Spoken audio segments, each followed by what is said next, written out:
Hey guys, we've got Queer Eye Season 2, A Star is Born, but not the one you're thinking of, and Set It Up. All coming up right now. You're tuning into the destination for TV superfan discussion, AfterBuzz TV.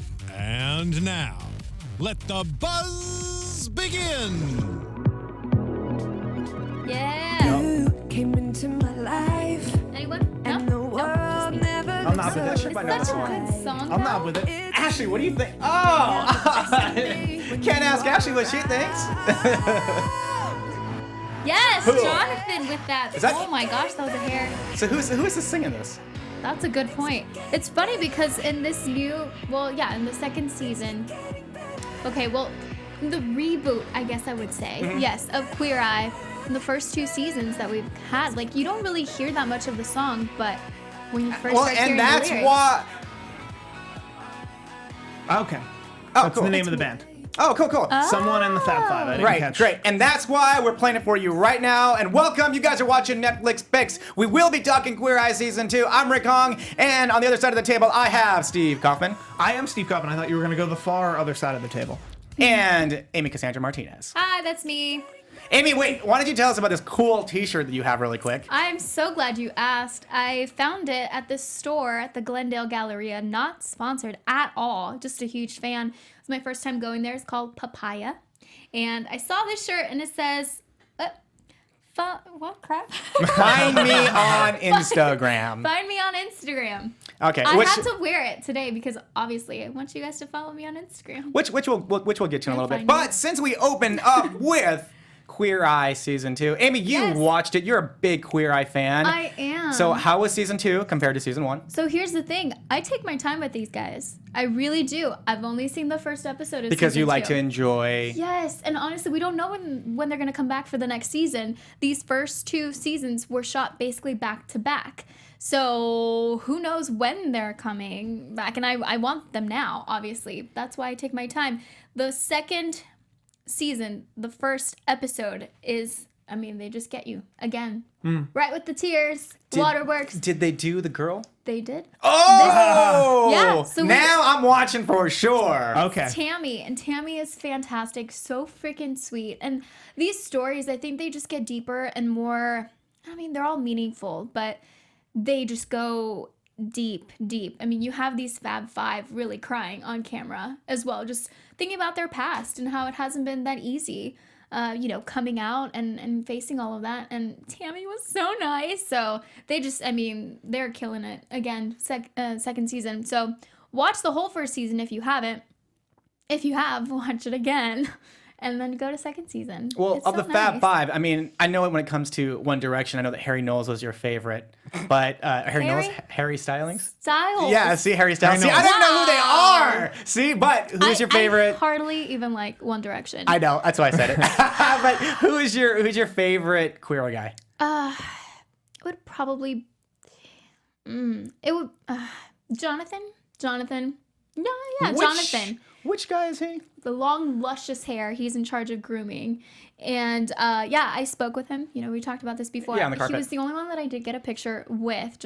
I had to ask. It was a very small carpet. And I was like, can I please just get a picture with you? Yes, of course. And he has such a bubbly personality that not that the other guys don't, but his is just like a step above.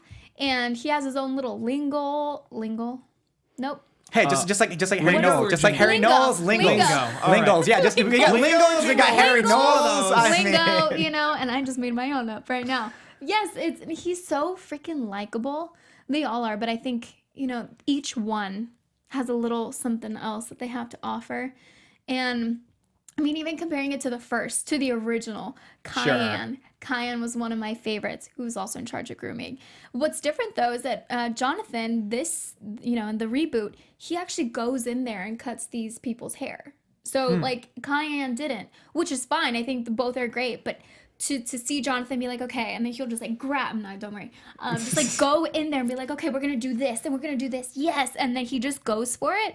There's something about that I think is very, about to sound really LA, but very organic, him But I doing that. I like how it's hands-on too, because I think a lot of times with reality television, or as Mike Rowe calls it, unscripted television or real television, you find a lot of people who are put in a position by the people who make the show that may or may not actually, like, that they're kind of cast in a role. So it's really genuine to see someone actually jump in and just, oh, cool. He actually does hair. Yeah, he's a hairdresser. Like, that's what he does. So for him to be on the show like this is just absolutely perfect. And people freaking love him, obviously. And yeah, I mean, I don't buy it one bit. Cassandra Martinez is trying to get a free hairdo right now by promoting him on this channel. No, I'm kidding. mean, sure. Hey, why not? Yeah, Play that game, girl. And honestly, the clothes that all of these guys wear too. I mean, I could just go on and on. Like they are pretty styling. Who was it? Okay, help me out a little. I think it's Ben Platt, the one that did that musical called Dear Evan Hansen. I think it was sure. Him. Yes. He tweeted a couple days ago saying, "I think Queer Eye should be required watching," which I agree. I think there's something about watching an episode of Queer Eye that you go through all these emotions and you learn a little bit more about yourself and about having empathy, and just love is love. Let's just love one another. It makes me feel like I'm about to start quoting Mean Girls. Now I'm going to have to start watching this show. Not that I didn't have interest before, but I'm definitely, after we've talked. Yeah. And I know how much you like season 1, Yeah. season 2. So I'm going to start right at season 2, episode 1, though. I mean, well, you should watch them all. No, I know. I'm just saying that's where I'm starting first. I've seen enough Well, of the show. I get it. It's great. Yeah. Well, I mean, that's the thing, though. Like, when you see one episode, you're like, oh, cool, I get the gist.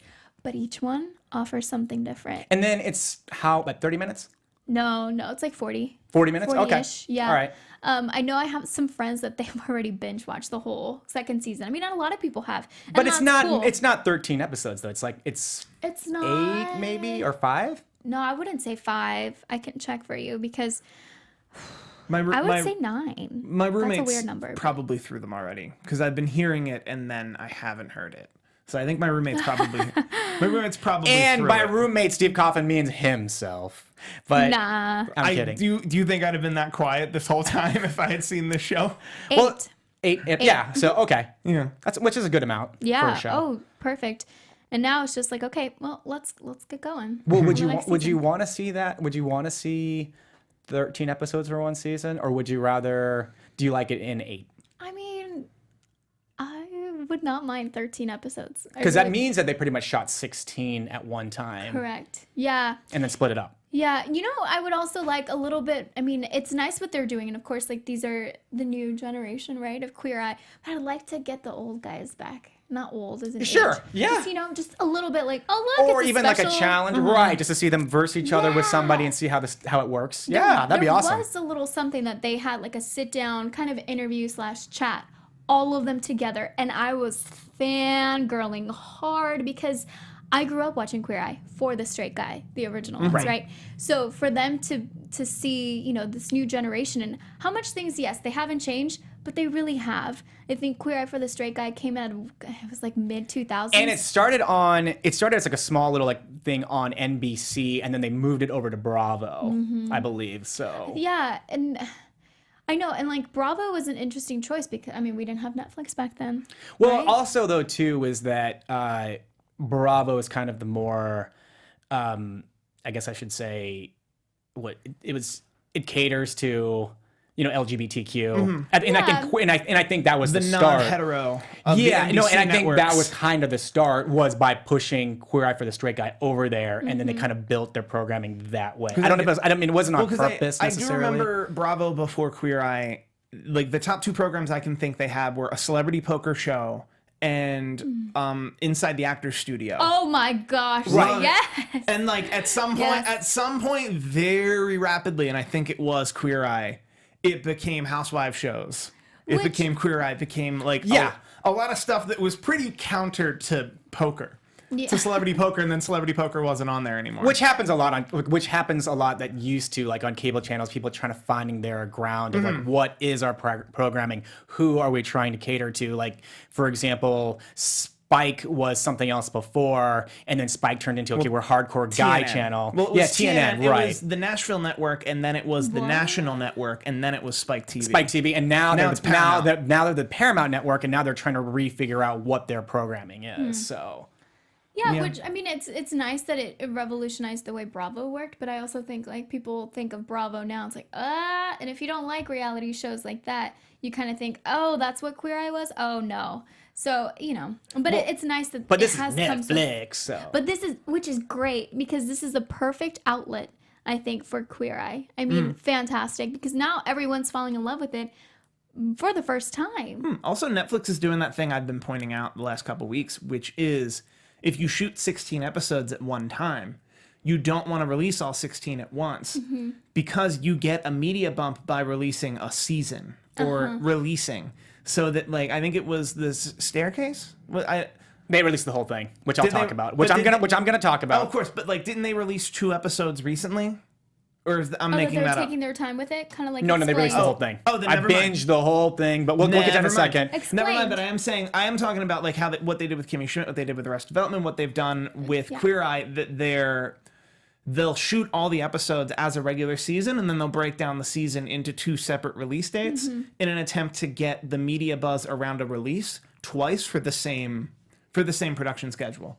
Which I mean, I think they have. I think even Which like didn't take long. AMC did that for like The Walking Dead, and they were like one of the kind of the first real channels. Well, out and Breaking there. Bad and Mad Men before that. I would argue Breaking Bad. because Breaking they did. Bad. Breaking But they Bad. did that with Breaking Bad. I would argue because other than Breaking Bad and Mad Men, Walking Dead hadn't really picked up. I think that network at that time actually had a lot of trouble. AMC. Like AMC had a lot Yeah, of American trouble. movie classics at that time. So They had a lot of trouble really like getting the foothold and rebranding around Breaking Bad and Mad Men, that they really had to slow up those seasons to be sure that like people were still watching.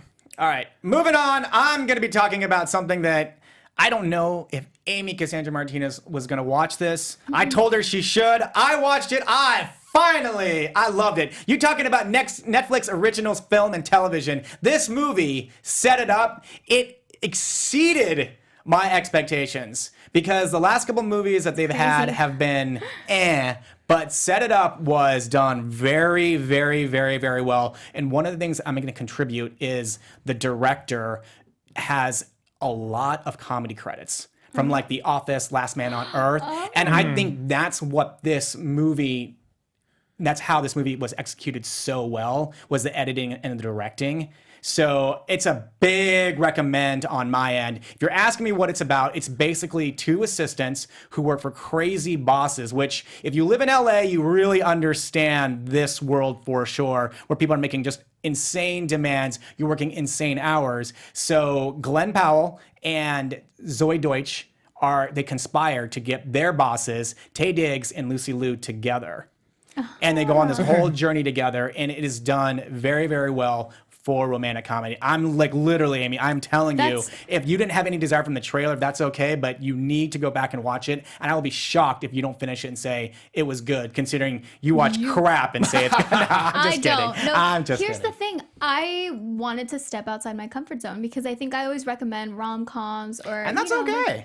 things. So I left it up to you because I said, you know what? It's time for Rick to enjoy rom-coms as well. So you're welcome, basically, is what I'm saying. No, I watch everything, though. I try to. Just so if it's a big film release and there's good actors attached to it. But I will definitely say, compared to the other ones that we've watched, where it's like Kissing Booth, Ibiza, this one, I think, had the right director for sure manning the ship for this movie. Well, right talent, I would say.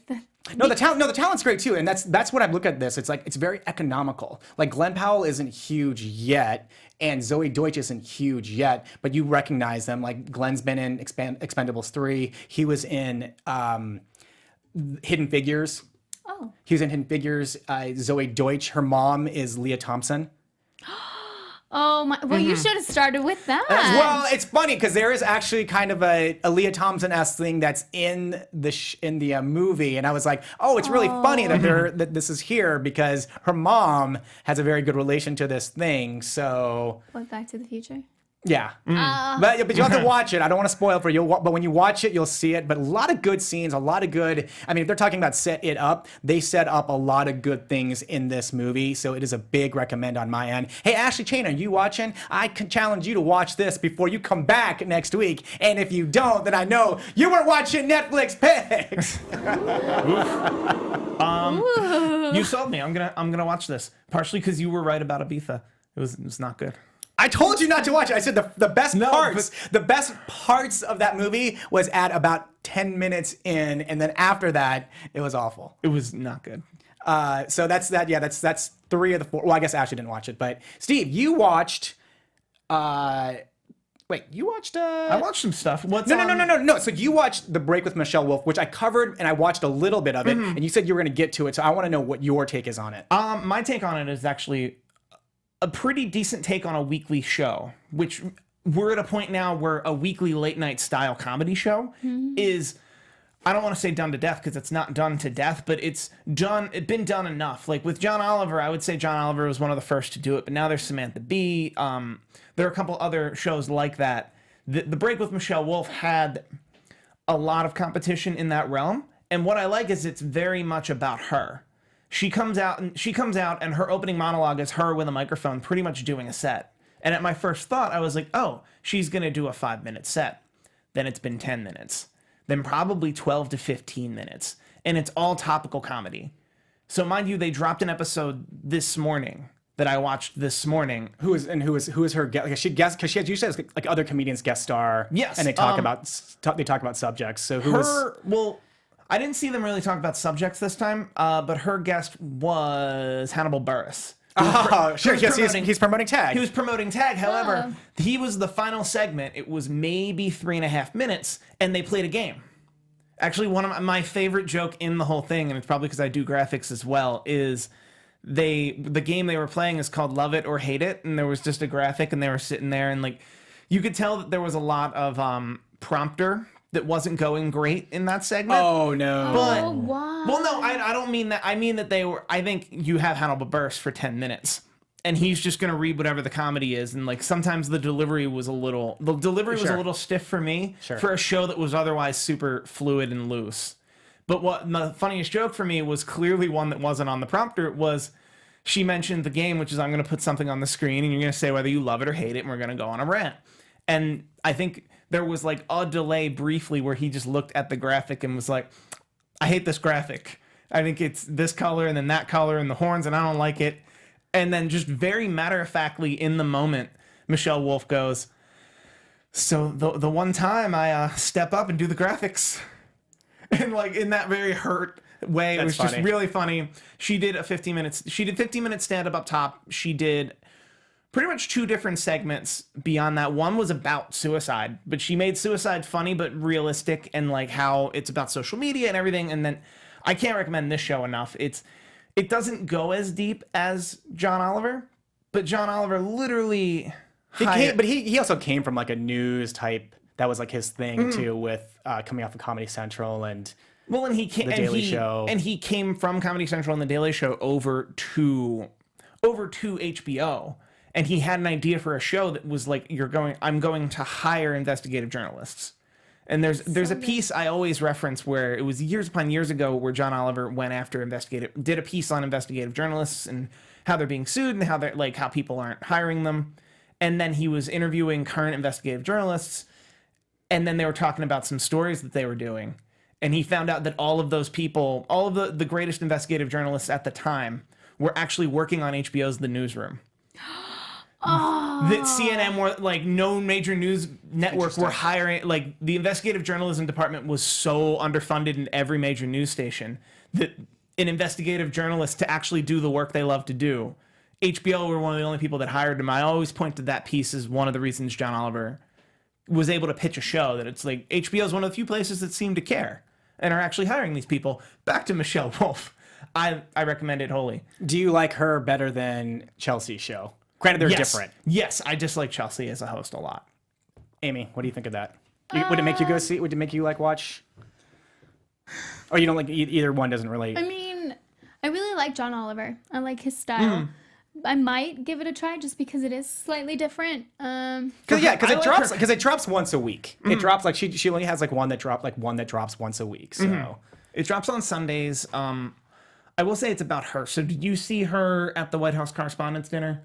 Oh yeah. And she was also a correspondent for Seth Meyers, the late show he does. So she's gone viral a couple times with good comedy that you either like a person's brand of comedy either is or isn't. Right. So I mean, it'd be worth a try to check it out. You'll know 5 minutes into that first set whether you're like, I like this person's comedy or this is not for me. Right. I think the strongest part of this show is the 15 minutes up top where she does like for a stand-up comedian of her caliber to do 15 brand new minutes every week, I think is where the strength lies in that whole show. Well, good for her. Yeah. I mean, that's awesome. Because she's working the club, and the comedy is good enough that I feel like she's working it in clubs that week, or at least I hope so. okay. So another Netflix original television that came out. It came out last weekend, and I actually wanted to steer clear from it because last year I got sucked into this crime docudrama called Making a Murderer. Oh And man, this didn't one, we all, and though? which was fantastic. So I didn't really want to get into another one of these things because Netflix seems to be kind of dropping these, but The Staircase was. It literally, it was one of those things where like I'm glad that the whole series was there, or the whole like season was there for me to go through, because I just kept churning and churning and churning to get this thing done to see what happens. And it's basically about this guy who professionally is an author. He has dinner with his wife one night at their house, and he's hanging out by the pool. Oh, I'm already scared. and she's they were drinking quite a bit of wine. She goes inside, and they have like a loud pool because it has like a fountain.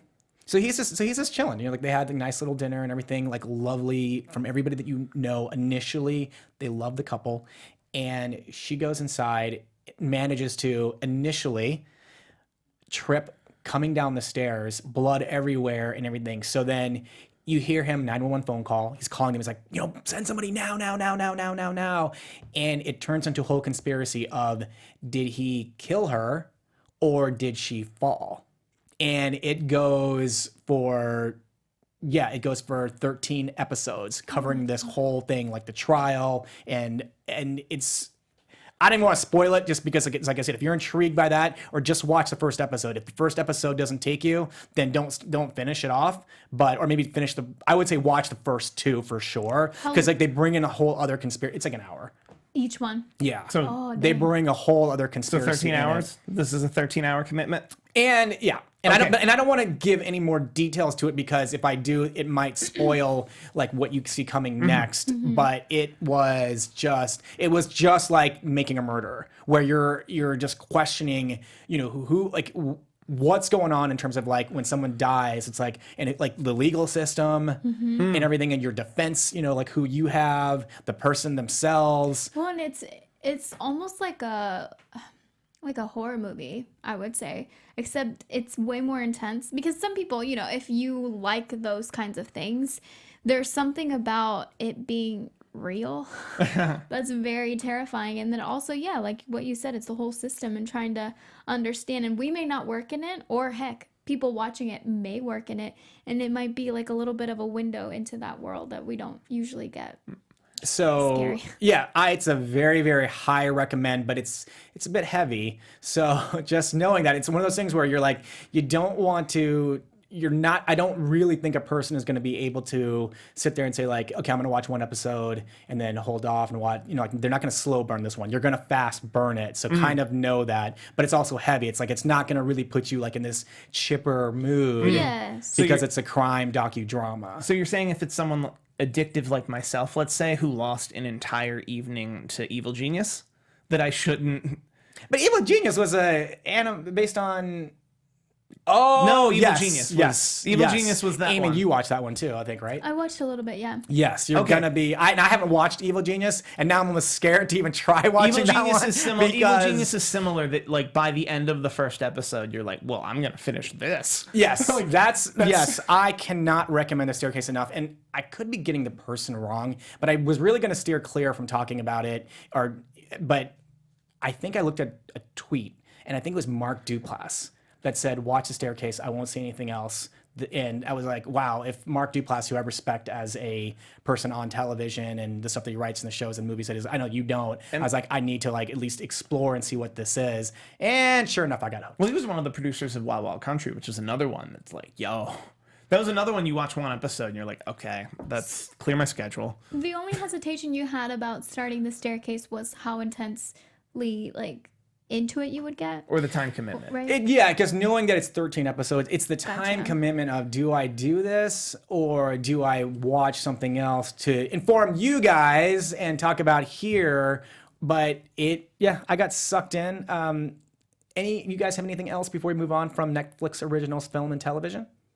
On the new release front, I don't believe so. Not Netflix related. I kept trying to find really hidden gems within the Netflix. All right, so we'll get there. But first, we have a little message for you guys, new from AfterBuzz TV, which I think Steve Kaufmann is going to deliver. Hey, AfterBuzzers. Here at the network, we produce after shows for nearly all of your favorite TV shows, from dramas, reality television, sci-fi, and more. There is no network that works harder to serve television fans. But now we need your help. We're asking you to please subscribe to one or more of our YouTube channels. Besides helping us a ton, here's what's in it for you. It caters to specific content you already like, and it'll bring that content directly to you. It brings you your favorite after shows so you don't have to seek them out. And it suggests content from other channels or podcasts that might interest you. Subscribing to our YouTube channels will also help you discover new shows we're sure you are going to love. Since you're already tuned into the home AfterBuzz TV channel that'll give you a lot of in-depth show network-based stuff, you might be interested in, as an example, on this channel, youtube.com/AfterBuzzTV, I have an interview with Seth Rogen. I'll pin it in the comments. That exists on this channel that you wouldn't get unless you were subscribed to this channel. They also do, I don't know, Mini spotlights. Mini That's what I spotlight do. on. So Amy Cassandra Martinez does, yep. Yep. Those are there. Yeah. Also, Because she's mini. also, Yes, just for me. A little known show, you might have heard of it. It's called Netflix Picks. Oh Have you yeah. guys heard of that show? Yeah, I heard it's fantastic. That's a fantastic show. And it's here on youtube.com/AfterBuzzTV. So if you're Every Sunday at 7 p.m. Pacific Standard Time. bringing it in. I love it. So if you're listening to us right now, go ahead and subscribe to us on YouTube. If you're worried about pesky notifications, don't ring the bell. The bell is completely optional. You don't have to do that. It's easy. Hit the subscribe button, and now it's an even easier experience. And if you let us know that you did in the comments, we will shout you out on air. Thank you for being the best fans, and we promise to continue to do our best to serve you.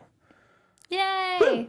Yeah, awesome. So now we're talking non-Netflix releases, and Amy, let's start with you because you visited, like you like something that dropped, and it has Disney and Well, here's and maybe the, you have 101 reasons why people should watch it. 101 reasons. No. Here's the deal. I had just seen Incredibles 2, which go watch it, by the way. You really should.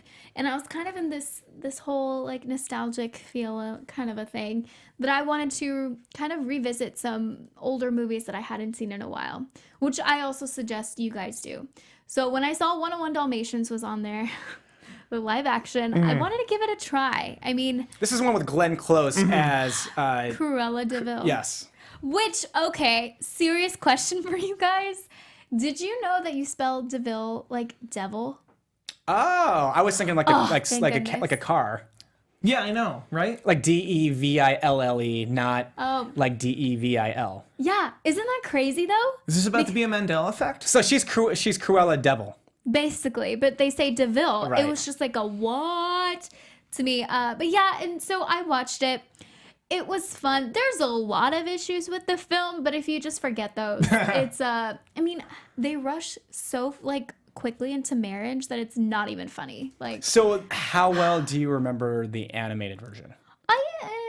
vaguely.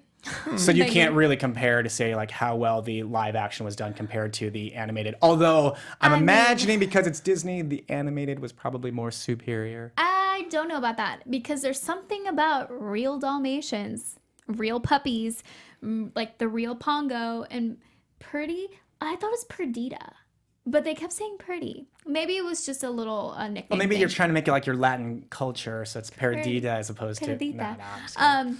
But yeah, I mean, seeing those puppies do their thing was still adorable, and they're so stinking cute that there's something about animated puppies that's just not the same. But yeah, it was fun, and just to see, I mean, this was back in the 90s, to see how much stuff has changed. That's another right. Like back in the day, there was no way that they could do Beauty and the Beast live action. It would look awful. Oh yeah. Well, I mean, It looked awful when they did it live action. I mean, Currently. there's a lot of good things about that movie, but yes, 1994, I want to say, is when it came out, mid 90s, and to see that kind of quality, it's just something about the 90s that I really do love. That's why I wanted to watch it Sure. again. And Glenn Close is a freaking rock star still. I mean, watching it years later, I'm like, no, you're still amazing. There's certain things that you'll pick up on after not watching a movie for a good amount of years, over a decade, really. So yeah, just go revisit your childhood, like, favorite movies. Don't criticize them too harshly, because, child, you really like them. Something to think about. Steve, would you watched the Bombshell, the Hedy Lamarr story? Yes. This is a documentary that I believe aired on PBS Oh, before it wound up on Netflix. So some of you may be like critical of me for touting it as a release, but it's the first I've seen it. I've heard of it before. Hedy Lamarr was an Austrian Jew who in the 40s was an actress who eventually left because that's not a place you wanted to be. Because she was in like Austria, Germany, that area. Sure. So she left. She was a bombshell. She was a wonderful looking woman. She went to Britain. She went to Britain, and then she wound up in Los Angeles, and she wound up in a bunch of movies. And she was also really, really, really smart. She was an inventor. She was a lot of cool things, and she did a lot of cool things in Los Angeles. She had one of those really weird LA actress contracts where you pretty much worked like 15 hours to the studio. Mm-hmm. She would spend her nights inventing stuff. And one of the things she invented was a little tablet, and it was all about the war effort at that time, was a little tablet that would allow anyone with this tablet to create Coca-Cola if they had water. Oh, see, I was thinking like the iPad. I was saying No, we're getting there. That was just that's a random example of something Hedy Lamarr made in her spare time. so a little bit different than Alka-Seltzer. Something she also did was in the process of watching the war reels in front of movies, she learned that there was a huge problem with us trying to sink German U-boats with torpedoes. The time it would take to actually shoot a torpedo at a German U-boat and then direct it to that German U-boat, you would need to constantly change the radio signal to readjust the course, which we had the ability to do, but Germans realized all they needed to do was jam all the radio frequencies, and then the torpedo would be useless. What she figured out was similar to a player piano. If you jumped from frequency to frequency to frequency to frequency, you could actually divert that whole process, and then the torpedo would be able to make it to the submarines. She introduces this. They disregard it because she's her. And then this documentary talks a lot about her. But the Navy later, within the 30 years that it was her intellectual property, used this and eventually developed it to a point where frequency hopping is just native to cell phones, Bluetooth, Wi-Fi. Hedy Lamarr is a bombshell who created Wi-Fi. I was trying to really wind up to that.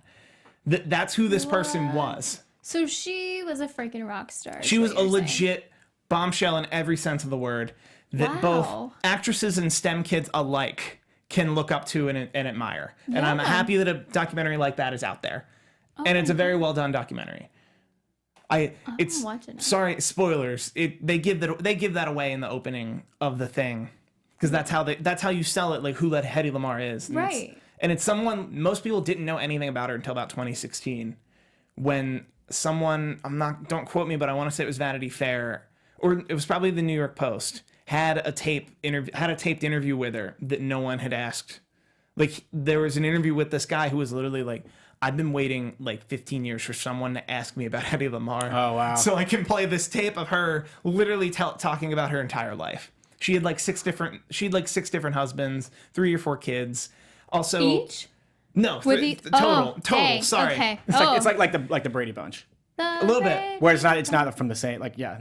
But a wonderful documentary, wonderful woman. We need to, Yeah, let's find out about all these women that we don't know about. Well, speaking of a woman from Hollywood who is a legend, she dropped a special, but I have not seen it yet. Barbara Streisand. However, I watched a re-release that was dropped specifically to Netflix with extra footage in it, and I'd seen it before, but it is A Star Is Born, and this isn't the Lady Gaga Bradley Cooper one. However, same concept, and this one is Barbara Streisand, Chris Christopherson, and the Lady Gaga Bradley Cooper one is a remake of that one. The Barbara Streisand Chris Christopherson is actually a remake of one from the 30s. Stop. So this is like kind of the second remake. Yes, and I can't recommend it enough. And if you have any curiosity of the Bradley Cooper Lady Gaga one, good and bad in the sense of if you don't want maybe that storyline spoiled, then maybe don't watch it, but know that Star Is Born exists on Netflix now. But if you do have curiosity, I recommend that one. It was just as good as the first time that I watched it. It'd been since so long, and like I didn't want to dive too deep to see what the extra footage was or try to figure out what it was, but the story still played out the same. cool. I feel I can't be the only one that can see kind of some similarities between Barbara Streisand and Lady Gaga, right? Like there's something. There is something. I can't really put my finger on it. And here's a very, very fun fact is back in the day, he became a studio executive. He's been a producer on Superman. There's a guy named John Peters. John Peters is the guy that they created the movie Shampoo that starred Warren Beatty about. John Peters was a hairstylist. Okay. And he became Barbara Streisand's hairstylist, became her lover, became her husband, manager, then became a producer, then became a studio executive. So like this is like one of his first like producing movies that he did. Like it says a John Peters production. Oh, wow. Okay. Kevin Smith tells an incredible story about John Peters and making a Superman movie he wrote that they never made. Yeah. And his exact saying when he's like, he used to be her hairdresser and then her lover. And because in Hollywood, you just fail upward. So basically, it's kind of like Amy was talking about before. It's like be a hairstylist, and then you can have a relationship with one of the stars, and then you can become a manager and you can produce, and you can have like run a studio and then run it into the ground. Oh boy, I'd like to say that Jonathan from Queer Eye is not doing that. I think he's not, but I think it's funny that we're talking about hairstylists, and I was like, oh, this is a really, really, really fun fact about A Star Is Born is that it was produced by a guy that was initially a hairstylist, not Superman. anybody that tried doing anything in entertainment. I mean, I wonder if he grew up thinking, hey, I want to work in the entertainment business, but I'll start off by, I'm just going to cut hair. This makes me happy. And then, bam, doors open for him. And ta-da. I would like to think he was that self-actualized a person. That it's like, I'm just going to float with the breeze and do what makes me happy in the moment, and the universe will give me all I want. I've met studio executives. Odds aren't good. So, all right, guys. Well, you guys always know that you can catch us here every Sunday at 7 p.m., but you can also catch us on iTunes. Please give us 5 stars because the other ones don't work. And if you do, we will give you a shout out. Who is in our chat right now? I know Star Drew was in the chat. And Star Drew? Oh, we always thank you for tuning in. And he said, "Whoa, what a finish!" And it reminded me, Money in the Bank is happening right now. A show I'm doing here on AfterBuzz TV later. He said, whoa, what a finish. And I believe he was talking about Money in the Bank, so I closed the window for fear that he would tell me the finish to Money in the Bank. Money in the Bank. I'm afraid of spoilers. I am afraid of literally nothing else but spoilers. Amy, do you know who else we have in the chat? I do not, because I was not in the chat. All right, well, no, that's fine. So like, no, that's fine. We'll give you guys some shout outs here in a second, but during that, Steve, why don't you tell us about some hidden gems is what we're getting into next. Why don't you tell us about The Little Prince? So, The Little Prince was this... The Little Prince, by the way, is this novella I've always grown up with from 1945. That it was a French novella called Le Petit Prince, or Le Petit Prince, and it was a really interesting, very deep... It's on a child's level, but fairly philosophical and deep and, like, allegorical and like this really cool novella that I've always cherished in my life.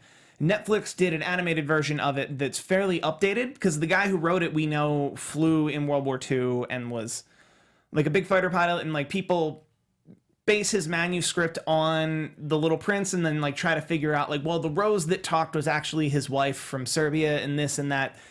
Netflix, when they made this movie, or I believe this movie was made and then Netflix bought it because it premiered in competition in Cannes in 2015, they made a very modernized version where it's a child in more or less our modern world that's trying to get into a school, and she has a crazy neighbor voiced by Jeff Bridges who kind of portrays the idea of the author of The Little Prince, so much so that like in this universe, The Little Prince exists as a manuscript that this crazy next door neighbor has, and it's just this really, really breathtaking visual.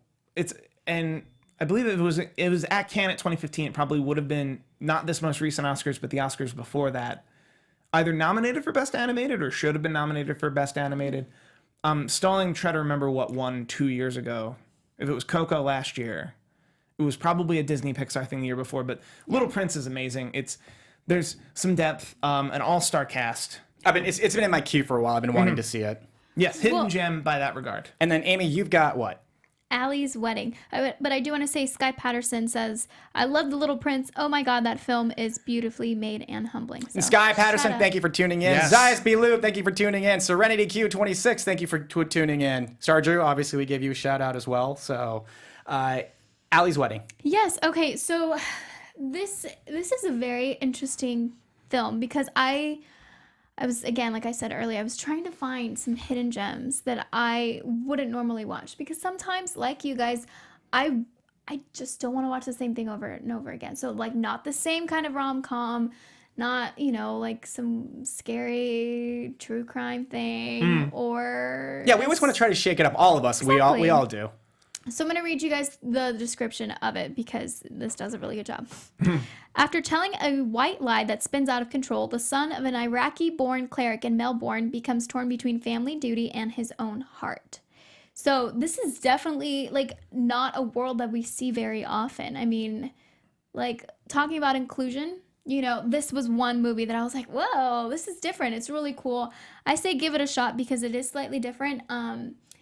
It's funny. It's nicely cast, I would say as well. And it's, how many times have I said different? It's different. Okay. It's different. And I think you should give it a shot because it's not something that we would normally watch. It is kind of like rom-com-y, but not your stereotypical rom-com. So Okay. yeah, I hope that interests you guys because it was one of those where I was like, what is this? I started watching a lot of stuff and I was just not feeling it this week. My standards were very high, especially with Queer Eye season 2. So yeah, this actually did a really good job. All right, and every single week we talk about some Netflix news, and here's a big piece of news this week. AfterBuzz TV News. So on the Fox networks, they had Lucifer get canceled. And so Lucifer did a big campaign called #SaveLucifer.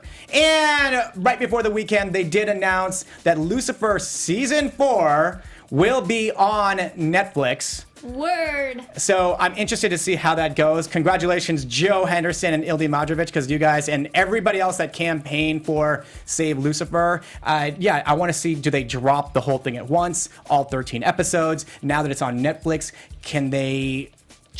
does the writing change from network writing? I feel like it wouldn't because you have all these fans already associating this kind of style of writing with Lucifer. So if they tweak anything, you might lose people. No, but you can add just a little bit of edge to it. That's what I'm saying. Just add a little bit of edge. And I think, correct me if I'm wrong, but this is one of the first DC series that's on Netflix versus Marvel, which has been dropping a ton of stuff. So this is the first DC series to wind up on Netflix exclusively.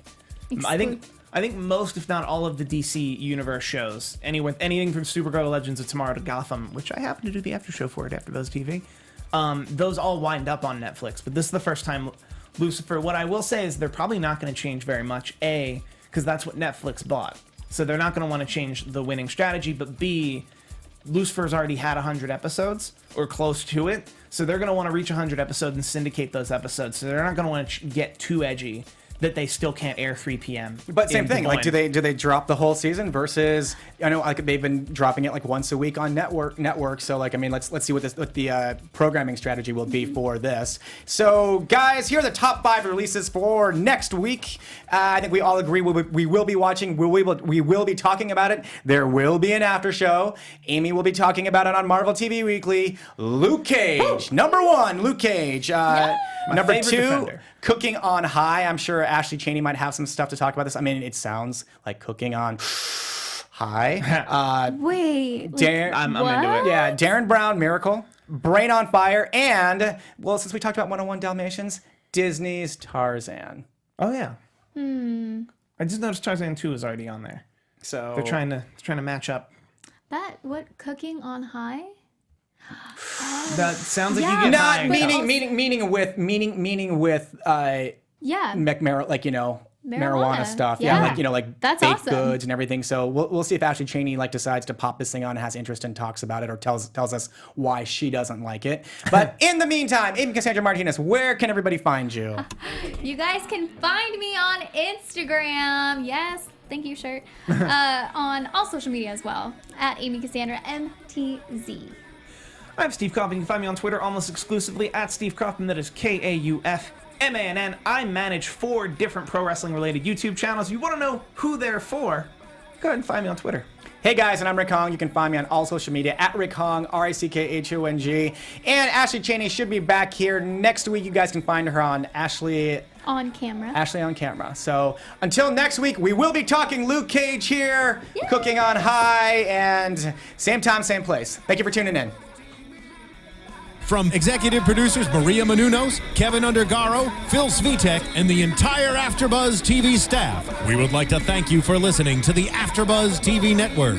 To watch or listen to other after shows and post comments or questions, be sure to visit AfterBuzzTV.com. I'm Sir Richard Wentworth, and this has been a presentation of AfterBuzz TV. The views expressed herein are those of the hosts only and do not necessarily reflect the views of AfterBuzz TV or its owners or principals.